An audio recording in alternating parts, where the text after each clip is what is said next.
the real mom and pop story gone right. Yeah, definitely gone right. I got to ask. So, the beginning, the first store was just selling products, not actually doing the. That's right. No shaving in that first store. So Only for that 3-day event. Yeah. It was actually 10 by 20, the store. So it's just a tiny little, smallest store we could get our hands on. All right. So you get into business as a distributor. Then you say, oh my gosh, we can be a barbershop, a high-end barbershop. So then, and we've had Jessica Dennehy on as well. So then you get into the actual service providing, right? So I went from a distributor to a service provider. Now I'm a product manufacturer. I mean, those are three distinct businesses, and yet you were able to kick the shit out of all three of them. Here I am still trying to slog along in a stupid service business, and I can't do that right after 17 years. And I just need to let you know, this happens on every episode where Chris is just really jealous. But, go ahead and revel in it. It's true. Welcome to the Small Business Safari, where I help guide you to avoid those traps, pitfalls, and dangers that lurk when navigating the wild world of small business ownership. I'll share those gold nuggets of information and invite guests to help accelerate your ascent to that mountaintop of success. It's a jungle out there, and I want to help you traverse through the levels of owning your own business that can get you bogged down and distract you from hitting your own personal and professional goals. So strap in, adventure team, and let's take a ride through the safari and get you to the mountaintop.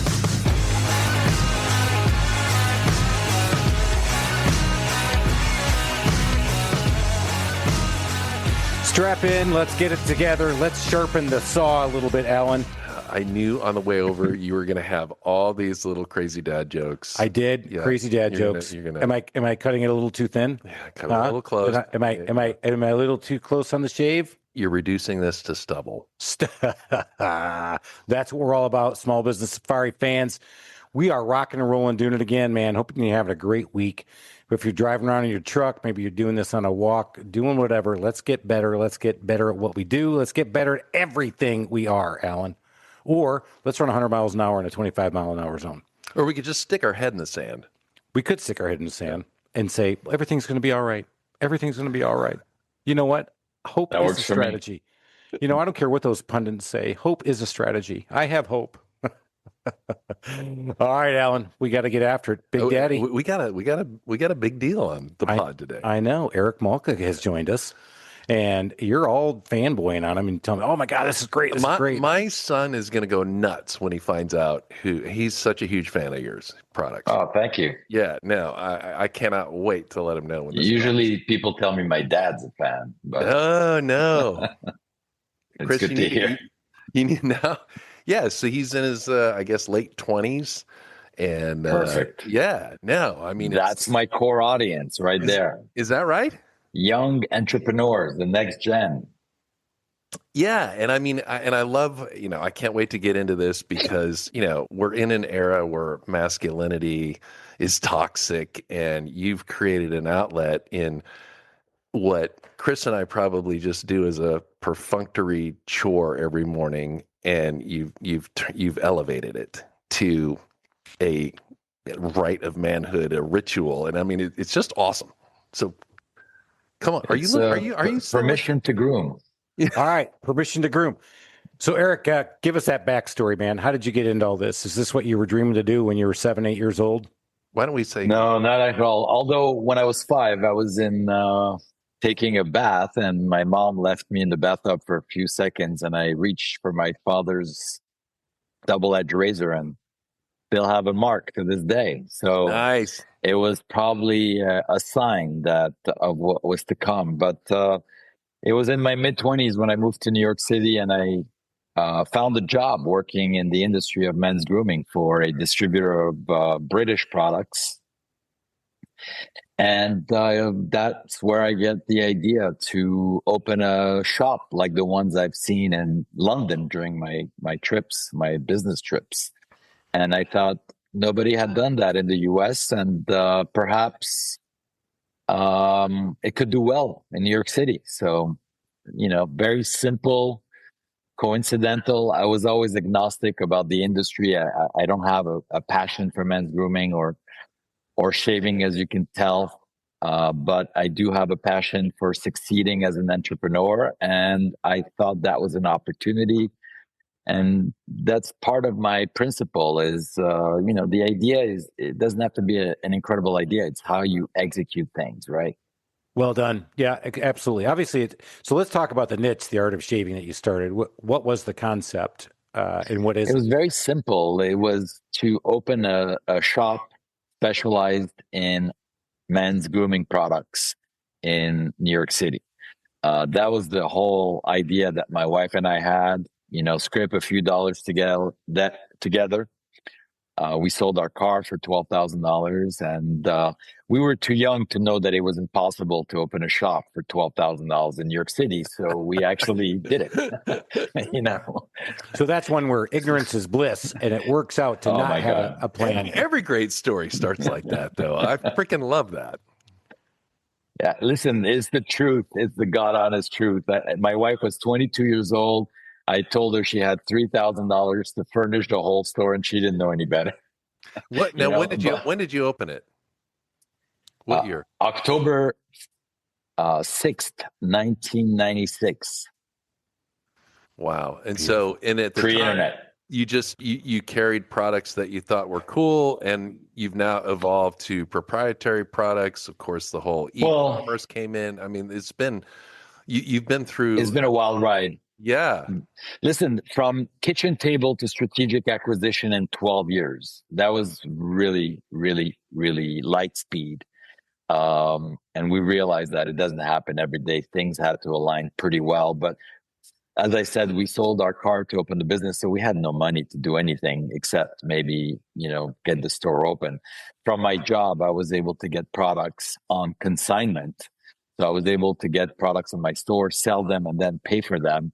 And fortunately, my employer agreed to do that. So thanks a lot. Yeah, you were hustling. I was hustling. I did what I had to do without breaking the law. But within that confine, I did everything I could to get done. See, Chris, it is possible to do business without breaking the law. Oh, wow. I didn't know that happened. Oh, my God. Well, lesson learned for Chris after 7 I broke a few, I broke a few rules. I offended a couple of people along the way, but I've never broken the law. That's okay. Well, I've done all three of those. So at least I won't admit it on this podcast. You're doing good then.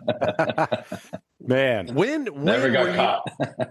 So when I saw that you were going to be our guest, I'm like, okay, this is a big brand. And when were you aware that, okay, we've actually created a brand?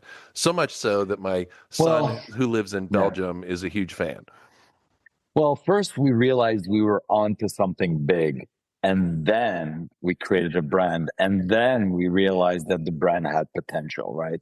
It was not, it was a building blocks because, again, we were not a huge company. And it was a blessing in disguise, by the way, to bootstrap. I consider that to be a blessing in disguise because it forced us to really build a foundation from day one and not try to go, faster, not getting ahead of our skis, as they say.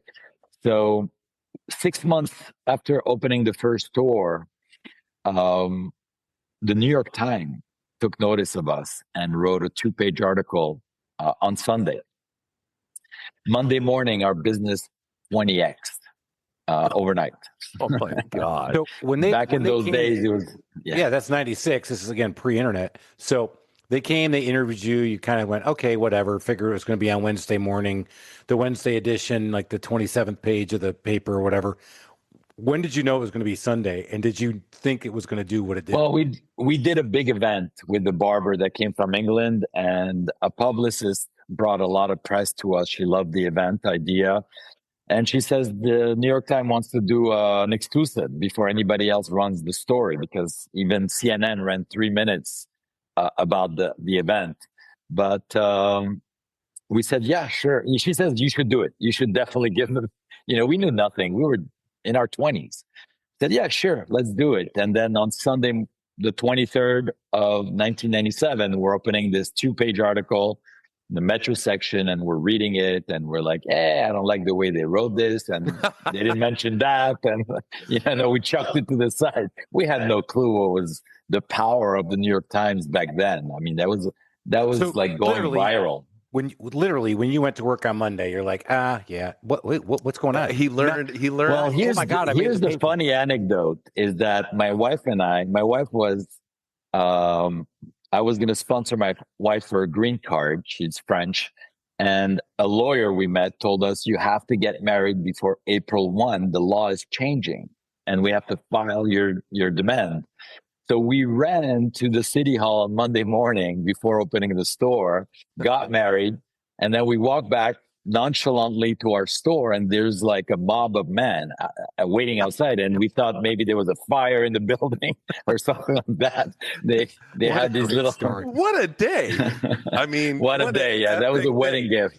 That was a wedding gift. Yeah, that's right. That's your reception right there. Oh my God. He learned that any press is good press at that point. It's At really that point, we realized two things. We realized that barbering should not be an event that we do for 3 days. It should be a full-time thing we do in our stores going forward. And we should have a publicist on pay, on retainer forever. And those two things became a huge driver of brand awareness for us over the next 10 years. Wow. Did you come up with your branding on your own, or did you hire an expert to help you to take it to the next level? It was a combination. My wife has impeccable taste. She's a formulator of natural products. She formulated all of our products, the first one in our kitchen. And we, again, the stars aligned for us. We were introduced to this great designer who actually had been part of the team that designed the Starbucks green logo. And she did work on the side for freelancing. And she came on board, and between our vision of what the brand would be like, my wife's creative direction, and that designer's talent, we built a beautiful brand that really, we wanted our packaging and our products to look like our customer as a product.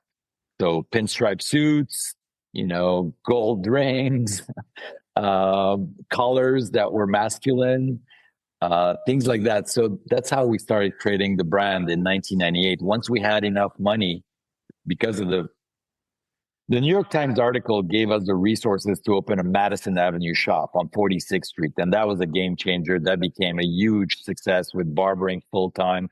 And the success of that store gave us the resources to start our own brand. That was more than 12 grand to open that. That was, believe it or not, it wasn't that much more. It was maybe 75 grand. Eventually, To go on Madison Ave. Yeah, we were lucky. I mean, I remember we ripped off the paper, the carpet from the store, and there were pristine wood floors throughout from the 1930s that were preserved by that moldy carpet. So, I can tell you a bunch of times we were, where we were extremely, extremely lucky.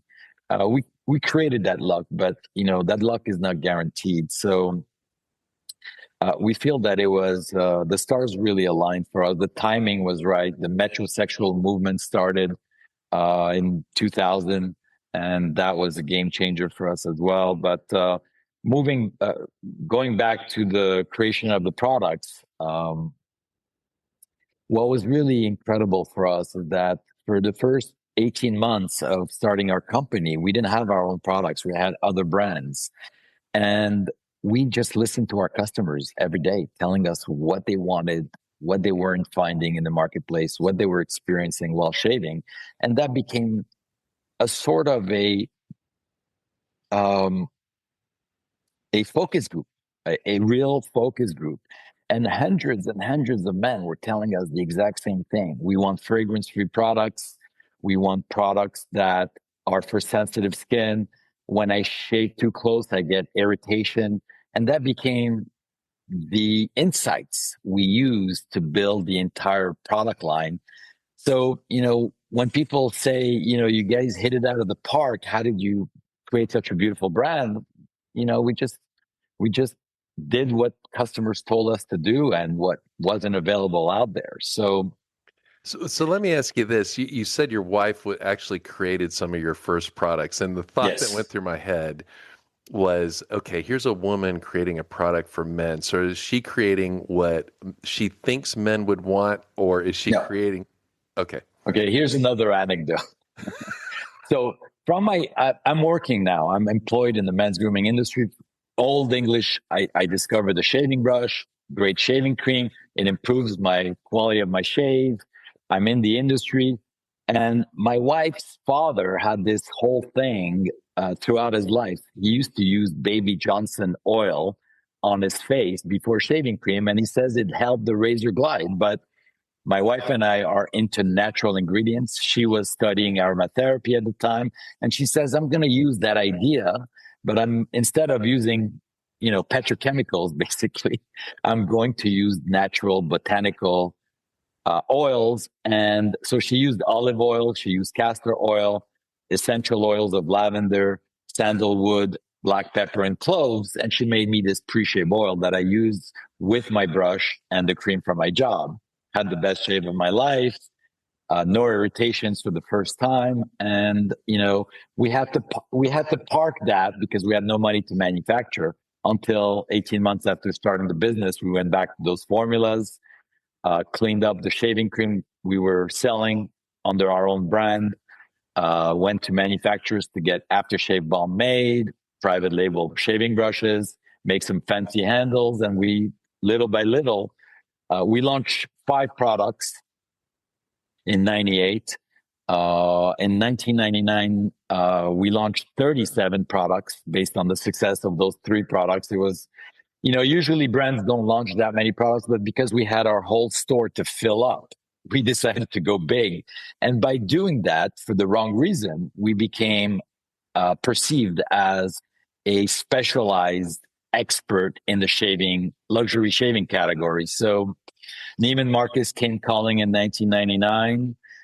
We did a deal with them, and then it was all off to the races. And my job at that point was to not screw it up. I mean, that was my main goal. Now, were you still working full time when you launched the shop in '96? No, as soon as the 20X New York Times article happened, we could support our lives without having a job, on the side. So I quit my job and I spent all my focus on the art of shaving. I opened the second store. I managed one store. My wife managed the other store. And then we started hiring people and so forth. So we were managing the business in between helping customers. The real mom and pop story gone right. Yeah, definitely gone right. I got to ask. So the beginning, the first store was just selling products, not actually doing the That's work. right. No shaving in that first store. So only for that 3-day event. Yeah. It was actually 10 by 20, the store. So just a tiny little, smallest store we could get our hands on. All right. So you get into business as a distributor. Then you say, oh my gosh, we can be a barbershop, a high-end barbershop. So then, and we've had Jessica Dennehy on as well. So then you get into the actual service providing, right? So I went from a distributor to a service provider. Now I'm a product manufacturer. I mean, those are 3 distinct businesses, and yet That's you right. were able to kick the shit out of all 3 of them. Here I am still trying to slog along in a stupid service business, and I can't do that right after 17 years. And I just need to let you know, this happens on every episode where Chris is just really jealous, but go ahead and revel in it. It's true. And he keeps going, it's good. It's tough luck. It's tough luck. And then he's thanking his wife. Was that a question? My wife is sitting there going, wham, wham, wham. When are you going to make more money, Chris? So when did you go distributor? All right, let's do the shaving. We're going to start to provide a service. Well, after we did that event, and it was such a success with the New York Times, and the next store we had the resources to open a store on Madison Avenue.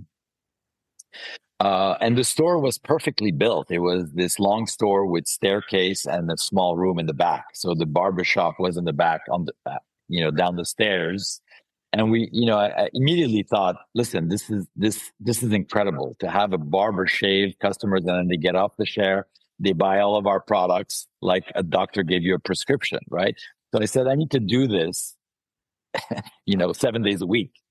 So we decided to open an elevated form of barber shop, which we called the gentleman barber shop, barber spa, because my wife had a bit of a spa background. So she was able to create these beautiful mix of traditional wet shaving barber services with spa services. The combination of those two gave us a little bit of an innovative edge.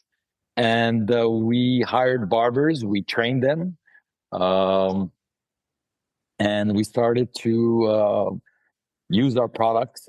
Actually, at first, we didn't have our own products. We started to shave customers, and customers would, I literally would get out of the chair, come to the register with a bunch of products, and ask me, how do you make money on Madison Avenue charging $35 for a shave? And, they were buying $400 worth of products along with it. So, I was like, I don't know. It'll be $435, please. So going to Madison. So it was a great mousetrap. It was a great mousetrap, and it became something the press loved because we were innovating in the area of men's barbershop. Until then, in New York City, it was the $8 haircut, right? $12 shaves. So it was real innovation, and it ignited a whole industry. Now you go anywhere in the country, anywhere in the world, you're going to see elevated barber shops that they will tell you was probably prompted by what we did back in the 90s.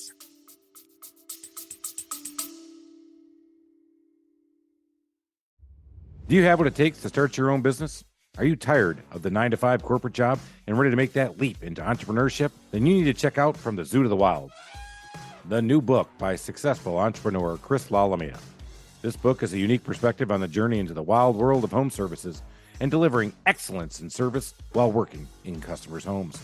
Lalamia shares his path to success in this industry, including proven customer relationship strategies, award-winning customer experience processes, and a unique approach to training a team of service technicians to perform at the highest levels. Whether you're a small business trying to scale or a franchise operation, From the Zoo to the Wild will give you the mindset, habits, leadership style, and customer-oriented processes to succeed as a small business owner in the home services space. So if you're ready to take control of your future, get your copy of From the Zoo to the Wild today, available on Amazon.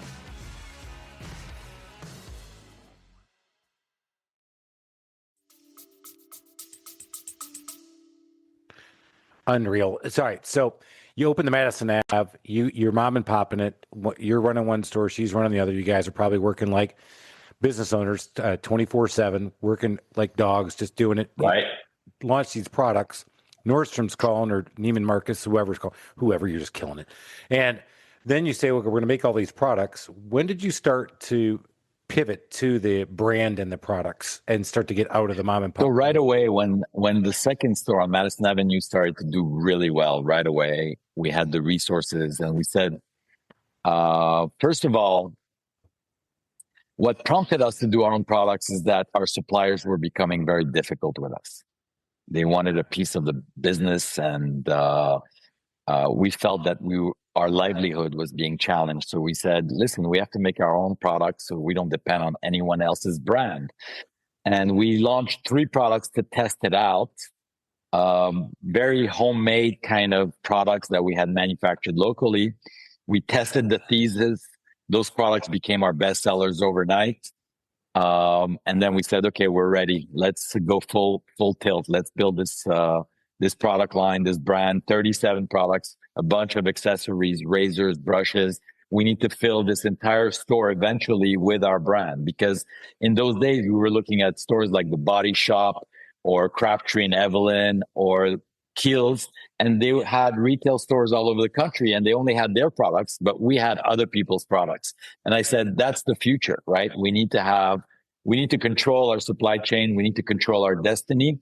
And in doing that, we became a luxury consumer brand in the process. Love this. And so you moved into a brand just by developing the product. The brand became the brand, but really it comes about delivering that great product and service to build on the brand as you're doing that. And again, yeah. Did you open more stores, or is that point where you said, we opened more stores. We were kind of bullish. So we opened a store on Wall Street. We're like, where can we find men, right? Wall Street, big mistake. That didn't work out because Really? Wait. Well, yes, You finally had a mistake?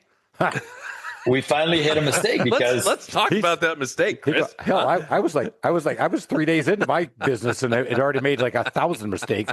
No, but look, we that did thought it sound was like it'd be solid. Yeah. Yeah, it was a no-brainer. I was like, yeah, Wall Street, all the men work there. But what I forgot is that we did 40-50% of our business on the weekends. And Wall Street is completely shut down after Friday at 4:00. Yeah, So they're all gone. And the real hot shots, you don't see them walking the streets. It's the little brokers that are walking the streets. So it didn't really do well. It didn't do horribly bad, but it didn't do. We were used to just opening stores and having a grand old time, ringing the register. But that was a great lesson. And then because of an article in the American Airlines magazine, American Air, I don't know what they call this magazine they have on the planes. This executive at Neiman Marcus saw a whole feature of us with our barbershop on Madison Avenue, got off the plane, called me and said, listen, we are interested in opening a barber shop for men in our flagship store in Dallas. Would you be interested in speaking to us? And I said, hello. Is that a trick question, buddy? Yeah, right. So I was there. When and where? I was there, 15 minutes later, I was in Dallas. Well, I was going to ask you, so Neiman Marcus, did they also carry your products in the store? So we first opened the store with them in late 1999 on the second floor of the downtown Dallas shop. We put our products in that store and we had barbers there. We did mostly the executives because that store was not a very, very big store for them, but it housed the entire management of Neiman Marcus globally in that building. So they all became our customers. I befriended the global VPs and the presidents of Neiman Marcus. And that was a great place to get started because it was like having a fox in the hen house, if you will. So after the store was open, I went to the buyers and I said, we want to sell our products in all your stores. You have 32 stores. Give us access to all that. And there's a whole story about that as well, if you have time. But eventually they gave us access to distribution, and that really put us on the map. That was a huge credential for a luxury brand to be sold at Neiman Marcus. So just for our listeners, if somebody out there has got a product, you hear the stories about, I have a product and suddenly Walmart wants to carry it. And then when I got in bed with Walmart, I lost money so how did you know how to structure that deal? So first of all, luxury and mass are different animals. So you cannot give the same advice to somebody going into a Neiman's as somebody going into a Walmart. Walmart, if you don't have strong backbones, they can kill your company, right? If it doesn't work out, it can really be your demise. So what we did with Neiman Marcus, again, we leveraged our asset. We were very profitable with our stores. Our stores were churning out huge profits, so we were not dependent on Neiman Marcus for profitability and for survival. So we were able to reinvest all the dollars they gave us back into the relationship. And we always made sure that we at least broke even, right? We didn't want to be bled to death. When it comes to Walmart, that's a different animal. But the biggest lesson I tell entrepreneurs is don't bite more than you can chew. Be patient. Build yourself. Become strong. You don't win the Super Bowl because you just walked on the field. You have 10 years or 15 years of preparation. If you're great, if you're lucky, if you're talented, if you have grit. Same thing for entrepreneurs. Entrepreneurs need to understand that patience is your greatest friend. You need to have urgency, but a lot of a lot of patience I and must have a lot of impatience. patience. You need Eric, to go get. You need to get some. I think I have a lot of fucking patience. You have too much patience, man. I must have had too much patience, not enough urgency. I'm about to go out. I'm actually going to buy some of your products. Go out there and start whipping my guys. Look, hey, see the shaving brush? Whack, whack, whack, whack. See the shaving? Maybe if your guys use his products. We sell straight razors too. If you Now we're talking. Yeah. I've never done anything. That was Eric. You could slash a tire with a straight razor. Well, I mean, can't slash the throat with a straight razor. Yeah. Well, it was a blade, but it was not. All right. So Eric, obviously, today here we are, 96. You did all of this before anything digital was even around. You know, the .com boom was in 2000. Yeah. And so you're doing all of this. Tell us how you pivoted through the digital in the beginning, because I think we're going through another disruption, if you will, with AI. And people think this is the first time ever. It's so funny listening to younger people. Oh my God, this is like the best thing ever. I'm like, yeah, let me tell you about the 2000s. And then older people say, well, let me tell you about the advent of TV. so That's hang on. right. Those are tools, right? P&G used to advertise on radio before they advertised on TV, before they advertised on billboards and so forth. Right now, they advertise on social and digital. These are just mediums, right? They're tools. AI is a tool. All participants have access to the same tools. It's really a race to the most creative, talented and clever, right? So, I remember our first website, you had to dial up. It looked horrible. It looked horrible. You couldn't buy products, and little by little, it became another channel of distribution. In those days, we were not pushing products online. We were just servicing customers that were loyal to our products and wanted the convenience of buying it online.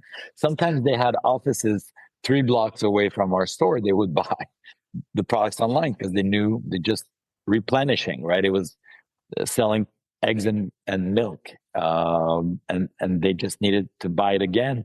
They didn't want to be inconvenienced to walk over to the store. Other people lived in Kansas. They had discovered our products in Vegas or in New York. Now they wanted to reorder. So the website became about 10, 12% of our business consistently as we grew. And, it's not until really after I exited the business that people started to really push Facebook ads and Instagram to really become digital native brands, right? And in those 10 years between 2010 and 2020, retailers like me were called dinosaurs, right? We were going to the graveyard. After 2020, when it became more competitive and privacy laws made it more difficult to be profitable digitally, now we see a balance between the online and offline, and retail has come back after COVID very strong. So we see a synergy between all these worlds, what we call the omnichannel distribution. You're saying the privacy laws are pushing people back to the brick and mortar? I've never heard that. No, what they call the Facebook. Facebook had these, or was it Apple had these new regulations that made it more difficult to target customers and so forth. So it became more expensive, and then everybody wanted digital business, and the big brands were spending so much money it was hard for smaller companies to compete. So now we're seeing a mix of business between, third-party retail, wholesale business, brick and mortar, and digital. Interesting. Yeah, obviously I'm not in that space that you're talking about, but the omni-channel marketing, I love that because that can work for a lot of us. Again, you have to have resources to pull it off, but you can do it. You mentioned the word exit. If everything is going so awesome and you're kicking the shit out of everything, why exit? And was it planned?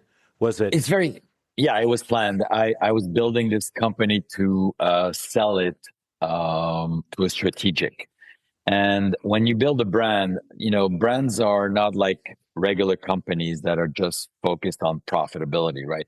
If my company was highly profitable, I wouldn't sell it, because a company is valued on multiples of EBITDA. So 3, 5, 6, 7, 8 times EBITDA. My company actually was losing money when we sold. The unit economics were strong, but the P&L as a whole was negative. Brands can be valued on a multiple of sales. So, when somebody wants to offer you $100 million for a company that's generating 30 million in sales, and no profitability, I mean, it's a real no-brainer. I got 203. I'll take the 100 million. I have no profit, but I don't have the 30.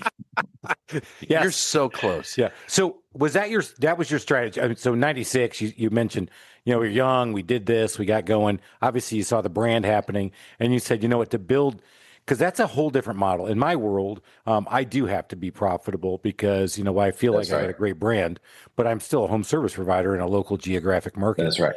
So you had to have a whole different mindset at the time. A whole different mindset.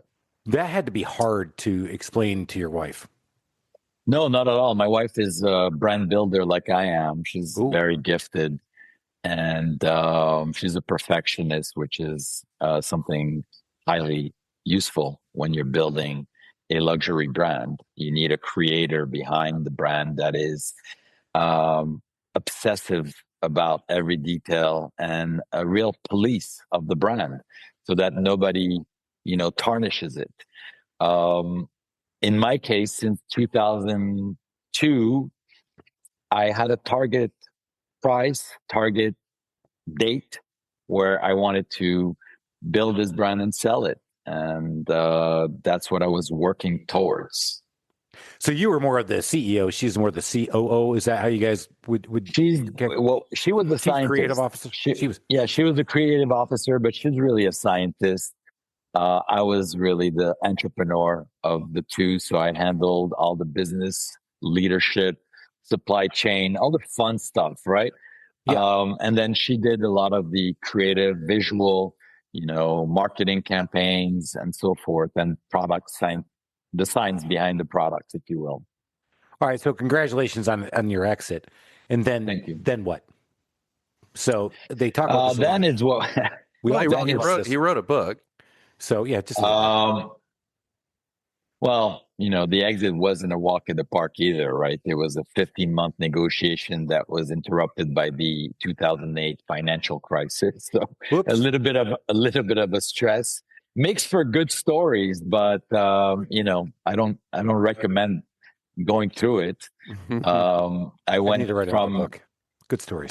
I was I was negotiating to sell my company for a crap load of money. And next thing I know, I'm talking to bankruptcy lawyers, right? Real fun stuff. But we made it happen.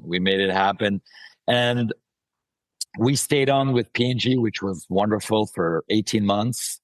Learned a bunch of stuff about corporate America. And is that sarcasm? No, not at all. I mean, their discipline to branding and marketing is infamous. That's so true. That's true. To be able to be a fly on the wall for 2-3 years was incredible school for me. But once we left the company, we had a couple of babies in our hands, and it's what I call the morning after syndrome, right? Entrepreneurs that are lucky enough to sell their business sometimes find themselves the morning after, right? You've lost your job basically in exchange for, a nice amount of money, hopefully. And you don't know what you're going to do. I had no clue what I was going to do. I had no plans. I didn't have to get a job, but it's not healthy to be just, doing nothing. So yeah, clearly that doesn't seem like you either. So you had to do something.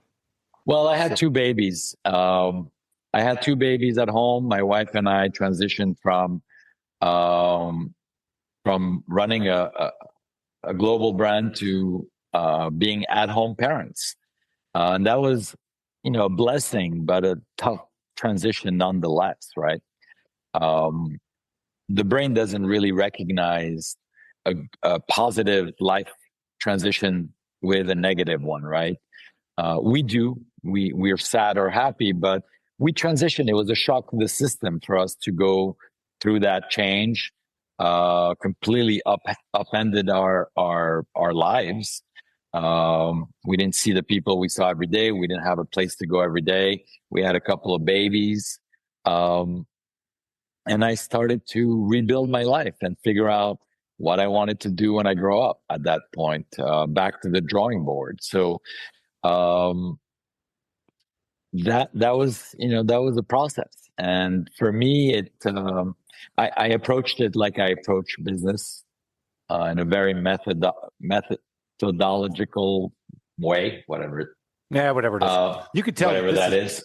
You can tell you've slowed down a lot in your cadence since this happened. So this was a big part of your life, is that you ran. You sold. You're at home.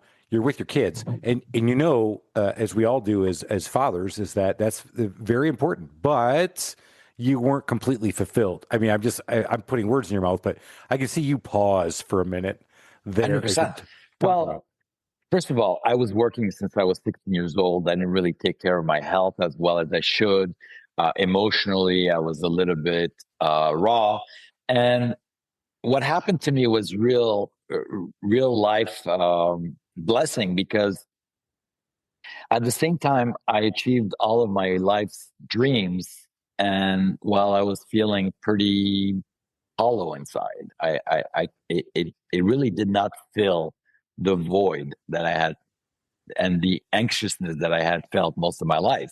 Like a lot of people, I thought selling my company, having babies, living in a beautiful place, having a beautiful wife, all these things are going to make me happy. But, it just doesn't work out that way. So at that moment, I realized a few things.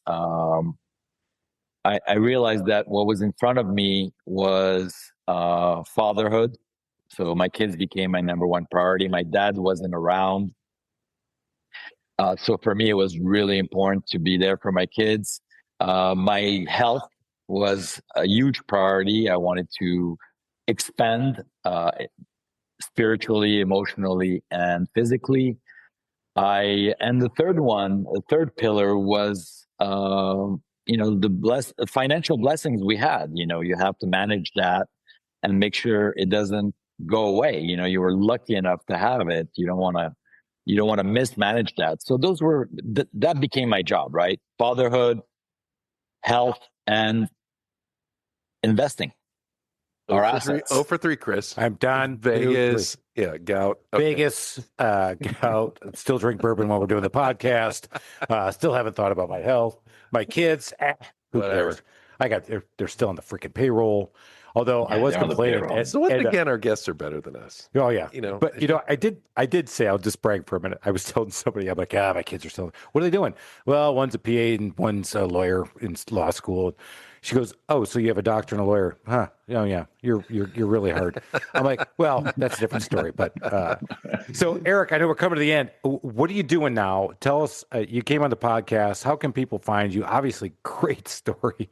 Amazing. Yes, I am in total envy. So what I do now is, obviously, I manage our investments, and for fulfillment, I mentor, I coach, and I invest in young entrepreneurs trying to come up in the luxury beauty and men's grooming industry. And that's what really is my way of paying it forward and helping the next generation of entrepreneurs avoid some of the pitfalls that I've learned about along the way. It didn't sound like you had very many pitfalls, though, Eric. I'm going to say no. Well, I believe my As philosophy. a guy who had a shit ton of them, and they were really deep. Mine were really, really. Don't forget, my pitfalls happened before I started the art of shaving. Like many entrepreneurs, I had failures before I had successes. So I've learned. That's actually a great point. You're right. I've learned the hard way. We're hearing the good story, but there's a lot that had to happen before that, right? Yeah, the art of shaving was my fourth company, even though I was only 28. And my third company wiped me out. So I've learned a few things along the way, but we had good instincts, and it's really part of my thesis. And what I teach entrepreneurs is, 90% of startups will fail statistically. I mean, this is proven statistics. 100%. And they fail because of a few basic pitfalls. So if you avoid those pitfalls, you're avoiding 90% of the problems. Then potentially you'll have the chance to survive long enough to find success. So you do have to avoid the pitfalls in order to find success at the end. Too many entrepreneurs are smart. They find success in the beginning. They're hardworking. They have good ideas. And then 5 years later, they're done. And that's because they've made too many mistakes along the way. That's a little bit of my purpose in this world right now, is to teach entrepreneurs how to avoid those pitfalls. Well, Alan, it sounds like his target market is not you and me, since you are sitting there with stubble on your face and I am old, and you are older. So he's looking for young people who want to get walking into the pits. Actually, my audience has no age or gender. It's really about the stage you're at as an entrepreneur. So it's for early stage entrepreneurs, is my audience. You could be at any age starting out on that journey. And so are those things that you cover in your book, the pitfalls? Some of them. The book is really telling my story and the lessons I've learned along the way. But since writing the book, I've really developed my talks. I'm doing a TED Talk soon about those pitfalls, and I really developed the principles, what I call the 8 principles of winning at the game of startups. Is really what I'm focused on. It's probably, if I have it in me, the next book I'm going to write is going to be more of a business.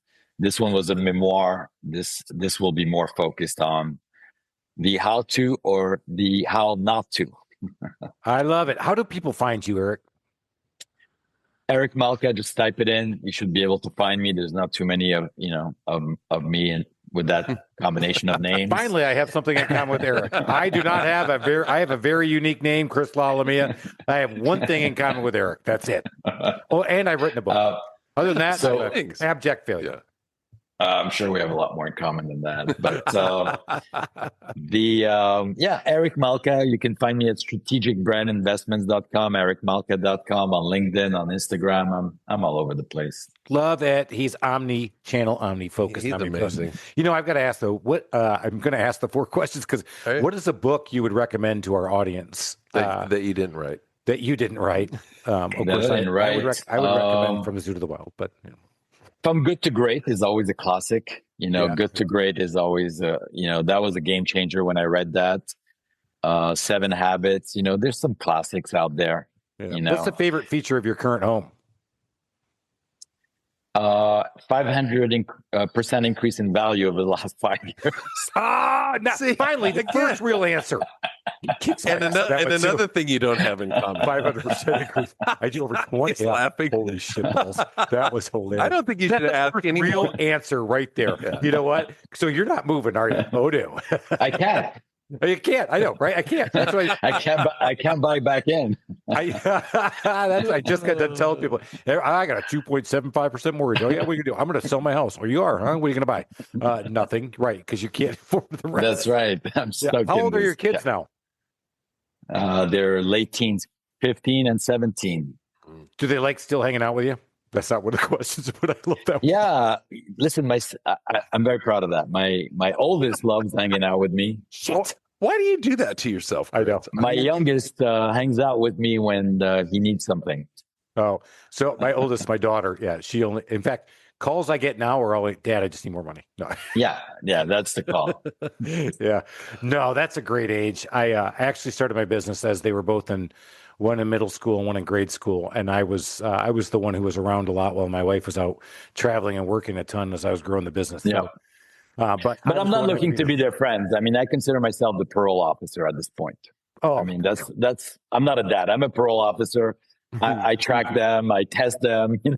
I'm not here to make friends. I have enough of that. I promise you, my friends, my kids will attest I'm not their friend. But no, we have a great relationship, and Alan has three amazing boys as well. And so his son, who's the user of your product, is over in Belgium getting his PhD in some kind of something smarter than us. So I can't even explain it, but it's all about world geopolitics and whatever. So I don't think he'll be an entrepreneur just yet, but I still think he's going to find out that he can't make as much money doing that as he can be an entrepreneur. He could be a great entrepreneur. He will. Yeah. I know he's going to do it. I know he's going to. He's going to do it. It might surprise you. Eric, this has been a great conversation, man. Thank you so much for coming on the pod. Thank you, guys. That was a great story. Love that success. This is a great story for all of us, right? If you think about it again, man, he did it in three different business models, right? Distributor, service provider, and then product manufacturer, and then figured out a way to build a brand and sell a brand. Maybe that's not you, but you picked up something today. And if you didn't pick up something today, man, that's on you. You got to learn something each and every day. If we're not getting better every day, we're getting worse. Go out there, get better, make it happen. We're going to get up that mountain. We got to go. Cheers, everybody. Thank you for listening to this episode of the Small Business Safari. Remember, your positive attitude will help you achieve that higher altitude you're looking for in the wild world of small business ownership. And until next time, make it a great day.